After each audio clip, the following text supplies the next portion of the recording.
यहाँ आने के लिए बहुत बहुत धन्यवाद। हमारे लिए फख्र की बात है कि आम आदमी पार्टी के मुखिया और दिल्ली के मुख्यमंत्री श्री अरविंद केजरीवाल जी एक बार फिर चुनाव से पहले हमारे बीच में आए हैं। आज सर आपको सबको संबोधित करेंगे और आपके जरिए उत्तराखंड को अपनी नई चीज़ों के बारे में बताएंगे। यहाँ पे आए हुए सभी मीडिया के साथियों को मेरा नमस्कार और सभी उत्तराखंड वासियों को जो अभी कार्यक्रम देख रहे हैं उन सब लोगों को मेरा नमस्कार, सबको मेरा प्रणाम। उत्तराखंड को बने 21 साल हो गए। लगभग 10 साल कांग्रेस ने राज किया, 11 साल बीजेपी ने राज किया। आज उत्तराखंड की जो दुर्दशा है, जाहिर तौर पे उसके लिए दोनों पार्टियां जिम्मेदार हैं। इन 21 सालों में भ्रष्टाचार को छोड़ के उत्तराखंड वासियों ने और कुछ नहीं देखा। अब आने वाले चुनाव में 5 साल और इनको अगर दे देंगे इनमें से किसी भी पार्टी को, तो और कुछ बदलने वाला नहीं है। ये ढर्रा ऐसे ही चलेगा। अगले चुनाव में भी यही मुद्दे होंगे, यही नारे होंगे, यही बातें होंगी, बदलेगा कुछ भी नहीं। उसके मुकाबले में 7 साल से दिल्ली में आम आदमी पार्टी की सरकार है, नई पार्टी है। पहली बार दिल्ली के लोगों ने मौका दिया और आम आदमी पार्टी ने अभूतपूर्व विकास किया है दिल्ली के अंदर। सरकारी स्कूल शानदार कर दिए, सरकारी अस्पताल शानदार कर दिए, ढेरों मोहल्ला क्लिनिक बनाए। पहले पावर कट बहुत लगते थे, बिजली अब 24 घंटे आती है, बिजली मुफ्त कर दी। बहुत सारे काम किए हैं। और ये मैं नहीं कह रहा, मेरा सबसे निवेदन है, आप फ़ोन करके अपने यार दोस्तों रिश्तेदारों से दिल्ली में फ़ोन करके पूछो कि भाई आप लोग केजरीवाल ने कुछ काम किया। अगर कोई कहे कि केजरीवाल ने काम नहीं किया तो उत्तराखंड में भी मेरे को वोट मत देना, और अगर कोई कहे कि काम किया तभी वोट देना। और मैं समझता हूँ इतने दावे के साथ और इतने विश्वास के साथ किसी पार्टी की हिम्मत नहीं है जो इतना बड़ा स्टेटमेंट कर दे कि हमारे दूसरे राज्य में फ़ोन करके पूछ लो। क्या आज कांग्रेस ये बात कह सकती है कि पंजाब में और राजस्थान में फ़ोन करके पूछ लो कि काम किया क्या? हम कह रहे हैं कि दिल्ली में फ़ोन करके पूछ लो। तो ये चुनाव ऐतिहासिक चुनाव है जिसमें एक बहुत बड़ा बदलाव संभव है। पहली बार उत्तराखंड के अंदर एक ईमानदार सरकार बन सकती है। भ्रष्टाचार खत्म हो सकता है। मैं कम नहीं कह रहा, मैं कह रहा हूँ खत्म हो सकता है। तो सबसे पहले मैं आपको संक्षेप में आम आदमी पार्टी का एजेंडा क्या है वो आपके सामने रखूंगा। उसके बाद दूसरी बातें 10 पॉइंट एजेंडा में आपके समक्ष रख रहा हूं। ये आप कह सकते हो कि हमारा मैनिफेस्टो का सारांश है। डिटेल्ड मैनिफेस्टो कर्नल साहब वगैरह 1-2 दिन बाद रिलीज करेंगे, लेकिन मैं सारांश, मेन एजेंडा आम आदमी पार्टी का उत्तराखंड चुनाव में और आने वाले 5 साल के लिए आम आदमी पार्टी का मेन एजेंडा 10 पॉइंट एजेंडा है। सबसे पहला, हम भ्रष्टाचार खत्म करेंगे और केवल आम आदमी पार्टी कर सकती है, दूसरी पार्टियां नहीं कर सकती। उनको करना भी नहीं आता और उनकी नीयत भी खराब है। आम आदमी पार्टी वालों की नीयत साफ है, हमने करके दिखाया है। दिल्ली के अंदर 7 साल में हमने भ्रष्टाचार खत्म किया है। पहले लोगों को दर दर की ठोकरें खानी पड़ती थी, सरकारी दफ्तरों में जाते थे काम कराने के लिए। अब ऐसा नहीं है, अब घर बैठे सारे काम होते हैं, लोगों के काम घर में किए जाते हैं। बड़े लेवल का भ्रष्टाचार था वो खत्म किया हमने। 0 टॉलरेंस है करप्शन के प्रति। आज सबसे बड़ा नासूर उत्तराखंड में भ्रष्टाचार है, चाहे वो बीजेपी की कांग्रेस हो, चाहे कांग्रेस को बीजेपी की हो, चाहे कांग्रेस की हो। सब नेताओं ने मिलकर उत्तराखंड को लूटा है। भ्रष्टाचार को खत्म करेंगे। बिजली दूसरा मुद्दा है। हमने दिल्ली में बिजली ठीक की, 24 घंटे बिजली की। पहले खूब पावर कट लगते थे, उत्तराखंड में भी हम बिजली ठीक करेंगे। यहाँ भी बहुत पावर कट लगते हैं, हालांकि उत्तराखंड बिजली बनाने वाला प्रदेश है। दिल्ली में बिजली बनती नहीं है, बाहर से खरीदते हैं। उसके बावजूद दिल्ली के अंदर 24 घंटे बिजली है। उत्तराखंड में भी 24 घंटे बिजली करेंगे और मुफ्त बिजली करेंगे जैसे दिल्ली में हमने की। तीसरा है रोजगार। दिल्ली में पिछले कुछ वर्षों में हमने 10 लाख बच्चों के लिए रोजगार मुहैया कराए हैं। हमें करना भी आता है और हमारी नीयत भी है। आज सबसे बड़ा समस्या उत्तराखंड के अंदर बेरोजगारी की है। एक है सरकारी नौकरियां जिसमें बहुत ज़्यादा भ्रष्टाचार है। पैसे के बिना, रिश्वत के बिना सरकारी नौकरी मिलती नहीं है। या तो आप मंत्री या एमएलए के दोस्त या रिश्तेदार होने चाहिए या पैसे होने चाहिए रिश्वत देने के लिए। इसे ख़त्म करेंगे। हर उत्तराखंड के बच्चे को हर सरकारी नौकरी के ऊपर उसको बराबर का अवसर मिलेगा। बिना रिश्वत के और बिना सिफारिश के नौकरियां मिलेगी। और प्राइवेट सेक्टर के अंदर बहुत बड़े स्तर के ऊपर नौकरियां तैयार की जा सकती है। जैसे दिल्ली के अंदर हमने 10 लाख बच्चों को नौकरियां दी हैं, उत्तराखंड में भी हम नौकरी देंगे। और जब तक नौकरी नहीं मिलती 5,000 रुपये का बेरोजगारी भत्ता होगा। महिलाओं के लिए हर महिला को 1,000 रुपये, 18 साल से ऊपर की हर महिला को उसकी ज़रूरतों के लिए, महंगाई बहुत बढ़ गई है, 1,000 रुपये हर महिला के अकाउंट में हर महीने डाला जाएगा। स्कूल शिक्षा, आज पूरे देश क्या पूरी दुनिया मानती है कि दिल्ली के अंदर शिक्षा क्रांति हुई है। सरकारी स्कूलों को शानदार कर दिया। अब गरीबों के और अमीरों के बच्चों को एक जैसी शिक्षा मिलती है। एक ही डेस्क पे अफसर के बच्चे, जज के बच्चे और एक रिक्शे वाले के बच्चे एक ही साथ बैठ के पढ़ते हैं। उत्तराखंड के अंदर आज सरकारी स्कूलों का बहुत बुरा हाल है। बहुत खंडर बने पड़े हैं सरकारी स्कूल। गरीबों के बच्चों को शिक्षा नहीं मिल रही है। गरीबों के बच्चे गरीब रह जाते हैं। तो उनके यहाँ पे उत्तराखंड में भी स्कूल अच्छे करेंगे। हमें करने आते हैं और हमें ही करने आते हैं और किसी पार्टी को नहीं करने आते। अगर किसी को जो भी चाहते हैं उत्तराखंड के स्कूल अच्छे हों, केवल और केवल आम आदमी पार्टी को करने आते हैं, बाकी किसी को नहीं करने आते। उनकी नीयत भी खराब है। तो जैसे दिल्ली में स्कूल अच्छे करे वैसे यहाँ भी करेंगे और शिक्षा सबके लिए मुफ्त होगी। जिसके पास पैसा नहीं है और इस देश में पैदा हो गया उसको अच्छी शिक्षा का अधिकार है और वो अधिकार आम आदमी पार्टी देगी। अस्पताल, दिल्ली के कोने कोने में, गली गली में हमने मोहल्ला क्लिनिक खोले हैं। आज उत्तराखंड में इतने सालों के बाद भी पहाड़ों के गांव में, किसी भी गांव के अंदर कोई स्वास्थ्य सेवा नहीं है। वो डंडी कंडी का सिस्टम जिसमें 4 लोग अपने कंधे पे बिठा के और लोगों को दूर दूर तक चलना पड़ता है अस्पताल ले जाने के लिए, ये सिस्टम खत्म होगा। हर गांव के अंदर केवल और केवल मोहल्ला क्लिनिक का मॉडल है जो कि गांव-गांव के अंदर इम्प्लीमेंट किया जा सकता है, जिसके ज़रिए फ्री इलाज सबका मुहैया कराया जाएगा। दिल्ली के अंदर शानदार सरकारी अस्पताल बनाए हैं हमने। आज लोग अपोलो और मैक्स में नहीं जाते अमीर लोग, वो हमारे सरकारी अस्पतालों में आते हैं। अगर दिल्ली के 2 करोड़ लोगों में कोई बीमार हो जाए, अगर उसे बुखार हो और क्रोसिन चाहिए वो भी फ्री है, और अगर उसे कैंसर हो जाए या कोई ट्रांसप्लांट कराना हो वो भी फ्री है। 2 करोड़ लोगों का, हर व्यक्ति का पूरा इलाज मुफ्त हमने सुनिश्चित किया है। उत्तराखंड वासियों का भी हर व्यक्ति का इलाज, मुफ्त इलाज सुनिश्चित करेंगे। और अच्छा इलाज, मुफ्त का मतलब ये नहीं खराब होगा। सड़कें ठीक करेंगे। आज जगह जगह सड़कें टूटी पड़ी हैं और सड़कों के अंदर इतना भ्रष्टाचार है। मैं देखता हूँ सोशल मीडिया के अंदर लोग गांव-गांव के अंदर, ये सड़क 10 दिन पहले बनी जी और आज टूट गई। क्यों टूट गई? उस ठेकेदार ने कौन से मंत्री को पैसे दिए, किस एमएलए को पैसे दिए, किस अफसर को पैसे दिए? सड़कें बनती है, टूट क्यों जाती है? ये बंद करेंगे। सड़कें बनवाएंगे भी और सड़कों की गारंटी सुनिश्चित करेंगे। हमने गारंटी दी थी तीर्थ यात्रा की। हर उत्तराखंड वासी को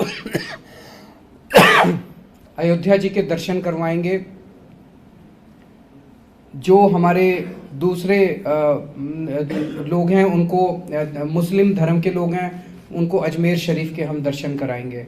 दिल्ली के अंदर हमारी मुख्यमंत्री तीर्थ यात्रा योजना है जिसके तहत बहुत सारे लोग, अभी तक लगभग 40,000 लोग अलग अलग स्थानों के तीर्थ यात्रा करके आ चुके हैं। जब वो वापस लौटते हैं उनके चेहरे की खुशी आप लोगों को देखनी चाहिए, इतने खुश होते हैं।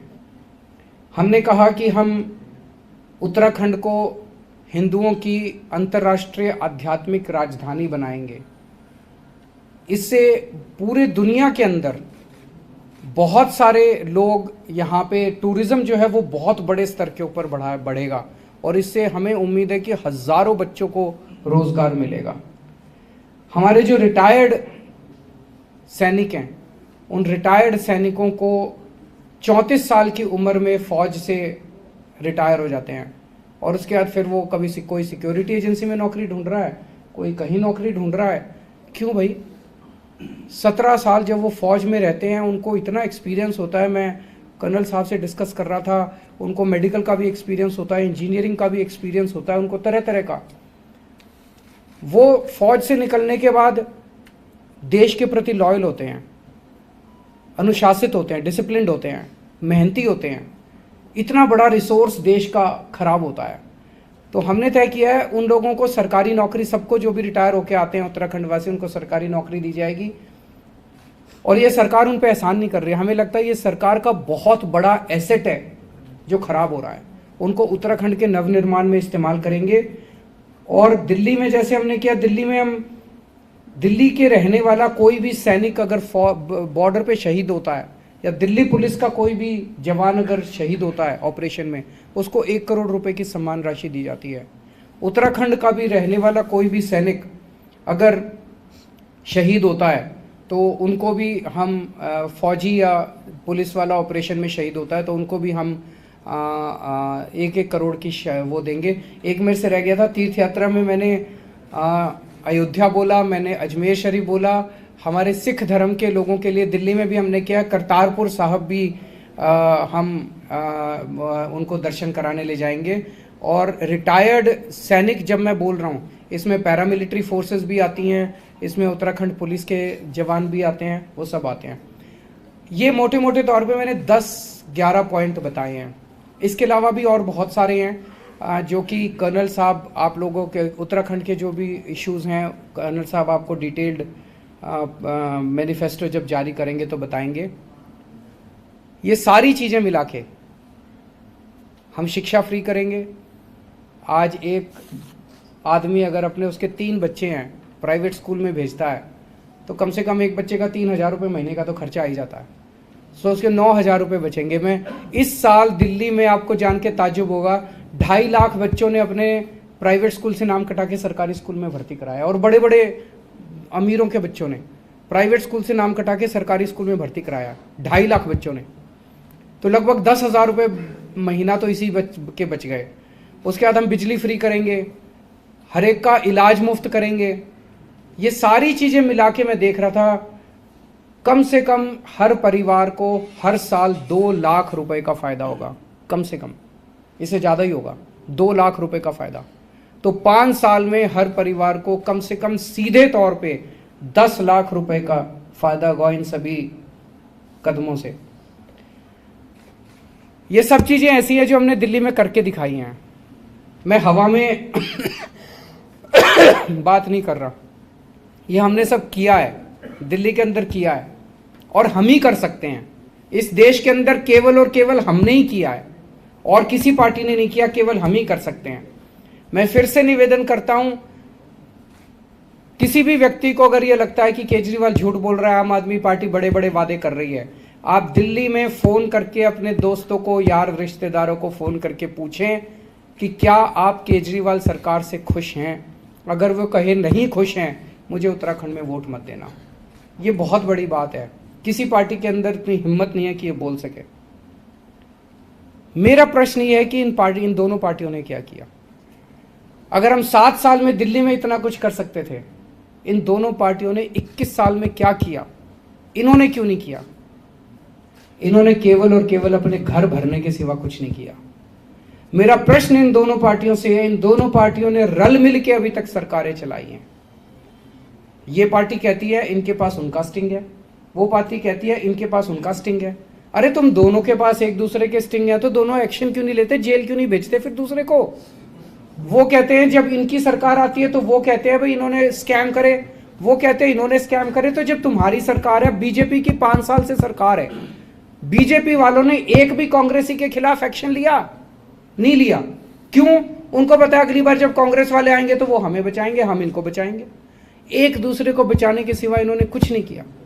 आज उत्तराखंड में 55,000 60,000 करोड़ का कर्जा है। ये कर्जा कैसे चढ़ा? ये 60,000 करोड़ रुपया गया कहां? ये दोनों पार्टियां इसका जवाब दें। 60,000 करोड़ कहां गया? क्या उत्तराखंड के अंदर पिछले 21 साल में एक भी स्कूल बना? नहीं बना। क्या पिछले 21 साल में एक भी नया कॉलेज बना, एक भी नई यूनिवर्सिटी बनी, एक भी नया अस्पताल बना, एक भी नई डिस्पेंसरी बनी, कोई सड़क बनी? नहीं बनी। तो ये 60,000 करोड़ ये कहां ले गए? ये सारा का सारा इनके स्विस बैंकों में इन्होंने प्रॉपर्टियां खरीदी पूरी दुनिया भर में। एक नेता से ये पूछ लो तेरी टोटल वेल्थ क्या है, उसको भी नहीं पता होगा उसकी टोटल संपत्ति कितनी है, इतना कमा रखा है इन लोगों ने। ये सारा पैसा उत्तराखंड का इन नेताओं ने लूटा है। उत्तराखंड के लोगों के पास आज एक विकल्प है, एक ईमानदार पार्टी है। ईमानदार पार्टी को वोट दीजिए। आज एक ही जरूरत है उत्तराखंड को, एक ईमानदार विकल्प की, और आम आदमी पार्टी वो ईमानदार विकल्प देगी। अगर आपके कोई प्रश्न है तो। अभी तक के जो सर्वे है वो ये बता रहे हैं कि केजरीवाल की 1 या 2 सीट आ रही है उत्तराखंड में। आपने इतने बड़े बड़े दावे किए हैं, आपकी सरकार कैसे बनेगी, आप कितनी सीट ला रहे हैं?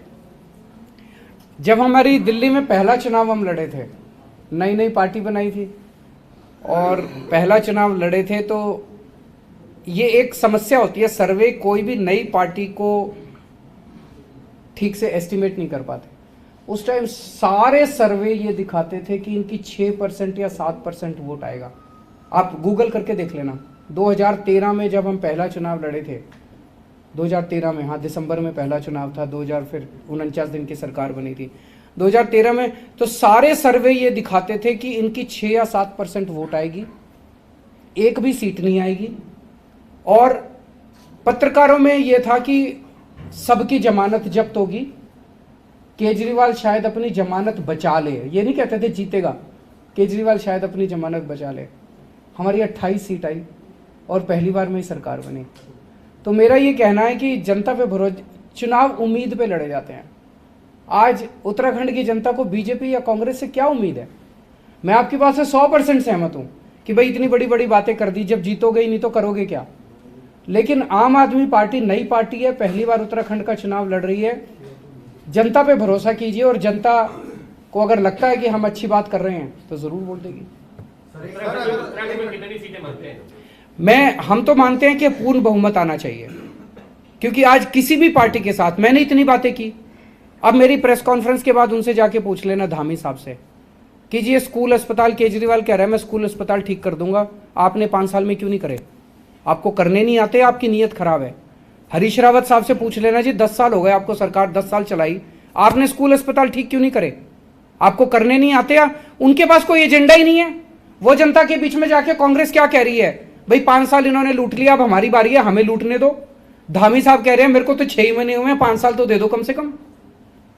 आप ये बोलिए अगर फर्स्ट असेंबली आती है और आप सरकार बनाने की भूमिका में होते हैं तब आपका क्या रहेगा, किसके साथ जाएंगे? सर शुभ शुभ बोलिए, प्रार्थना मेरा प्रश्न है, प्रार्थना कीजिए कि हमें पूर्ण बहुमत मिले। आपने जब दिल्ली की बात कही 35 सीट वाली, तब आपने किसी का समर्थन लेके सरकार बनाई थी, तो मैं वही चाह रहा हूँ उत्तराखंड में क्या इरादा है? एक बार 10 मार्च को नतीजे आ जाए, फिर मैं भी यहीं हूँ इसी देश में, आप भी यहीं हैं, फिर बात करेंगे। केजरीवाल जी आप गोवा में भी चुनाव लड़ रहे हैं, उत्तराखंड में भी, वहाँ माइनिंग भी बड़ा इशू है, उत्तराखंड में भी माइनिंग का इशू है, खनन का, तो आम आदमी पार्टी का स्टांस क्या है?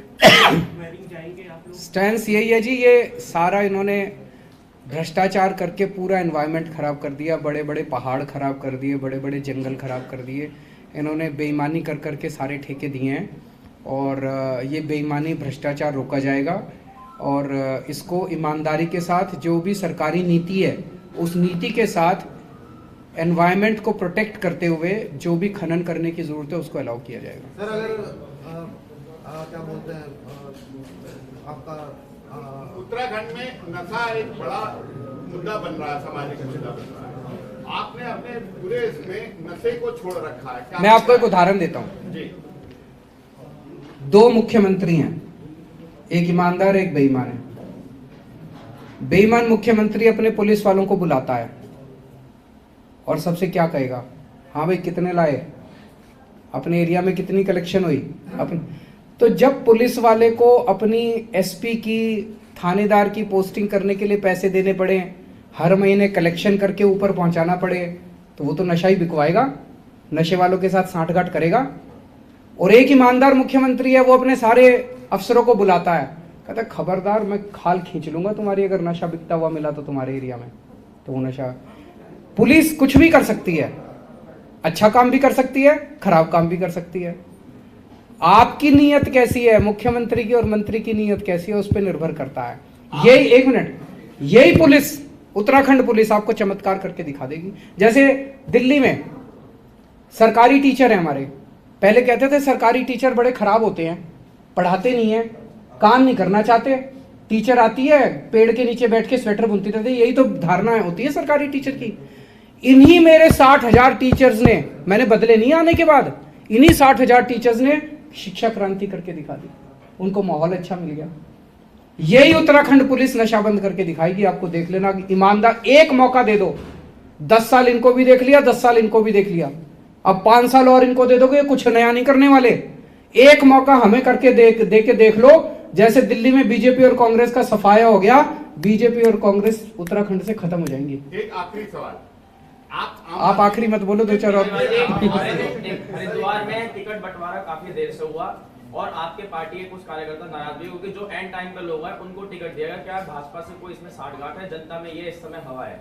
भाजपा से हमारी साठगांठ है, खत्म कर दिया हमने दिल्ली में भाजपा को, उनसे हमारी कहानी साठगांठ। जनता ने आपको नकार दिया, उसके बाद जो आपके जो चुनाव है नगर पंचायत के और नगर पालिका और नगर निगम के, तो उसमें क्या रहेगा फिर आपकी? नहीं, हम सारे चुनाव लड़ेंगे जी, पर आप शुभ शुभ बोलो, नकार दिया क्यों बोलते हो? अच्छा सोचो, पॉजिटिव सोचो। दूसरा उत्तराखंड के 2 मुद्दे थे, किसान और गंगा। यमुना आप स्वच्छ नहीं कर पाए 7 सालों में, तो गंगा कैसे स्वच्छ करेंगे? मैंने दिल्ली के अंदर बहुत बड़ा अभी लोगों को वो किया है, 2025 तक अगर मैं यमुना साफ ना कर पाऊं, मैंने दिल्ली की जनता को कहा है मेरे को वोट मत देना। सर एक क्वेश्चन, सर 60,000 करोड़ का कर्ज है उत्तराखंड पर, क्या प्लान ऑफ एक्शन है कि ताकि वो कर्ज मुक्त हो जाए? देखो जी, दिल्ली पे भी जब हमने सरकार बनाई थी, कर्जा भी बहुत चढ़ा हुआ था और हर साल घाटे का बजट आता था। अब दिल्ली का सारा कर्जा हमने साफ कर दिया और दिल्ली में फायदे का बजट आता है। 22,000 करोड़ का बजट था पहला बजट जो मैंने प्रेजेंट किया, 5 साल में इसको बढ़ा के 70,000 करोड़ कर दिया।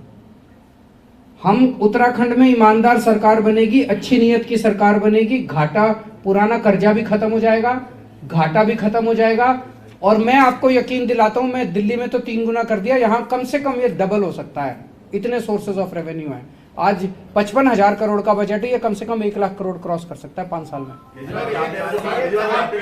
बहुत सारे वादे किए, भौगोलिक स्थिति, यहाँ की स्थिति, वहाँ की स्थिति में बहुत फर्क है, ये कैसे लागू करेंगे? यहाँ का क्या एक्शन प्लान आपका? मैं भाई साहब, मैं आपकी पूरी बात से सहमत हूँ। हर राज्य अलग होता है, लोग अलग होते हैं, भाषा अलग होती है, कल्चर अलग होता है, सर्कमस्टांसेस।